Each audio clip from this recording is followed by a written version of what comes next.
கூறு தாமினி, இவ்வுண்மையை அறிந்த பிறகும் நீ என்ன நினைக்கிறாய்? நான் அபசகுனமானவனா?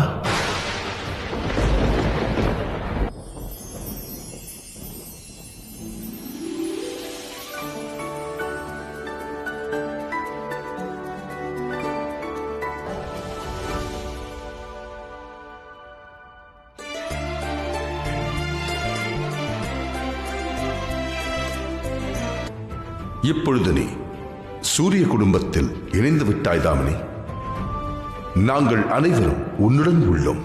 நீ எதற்கும் அச்சப்பட தேவையில்லை. பார்க்கலாம் வா.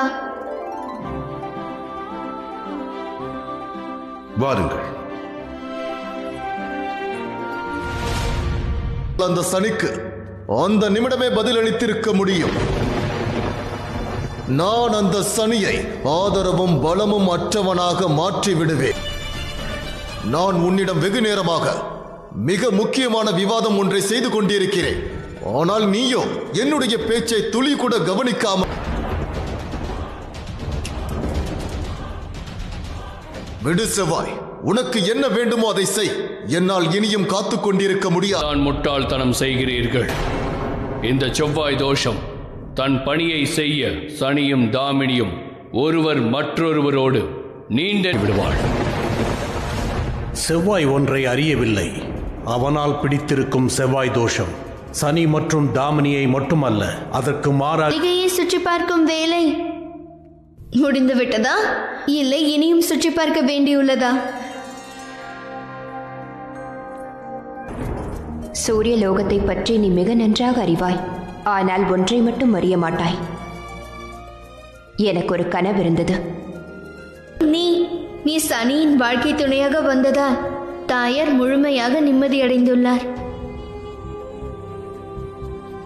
வா தாமினி, உன்னுடைய பூஜைகளை செய்யலாம். தூய்மையான பக்தியுடன் பூஜை செய்தால் உன்னுடைய அனைத்து விருப்பமும் நிறைவேறும். மகாதேவா, கூறியவை உண்மை என்றால் தாயாருக்கும் சனிக்கும் உள்ள வேறுபாடுகளை கலைந்து விடுங்கள் தேவ். நான் உன்னிடம் உனக்காக ஏதேனும் வேண்டிக் கொள்ள கூறினேன் தாமினி. தங்களுக்கு நினைவுள்ளதா தாயே? ஓரிரவு புரிந்து கொண்டேன். தாயே, தங்கள் இருவரின் மகிழ்ச்சியில்தான் எனது மகிழ்ச்சியும். எமி, நான் ஏதேனும் தவறாக கூறிவிட்டேனா? இல்லை தாமினி, நீ தவறாக எதையும் கூறவில்லை. பிறகு ஏன் இப்படிதான் மௌனமாகி விடுவார்?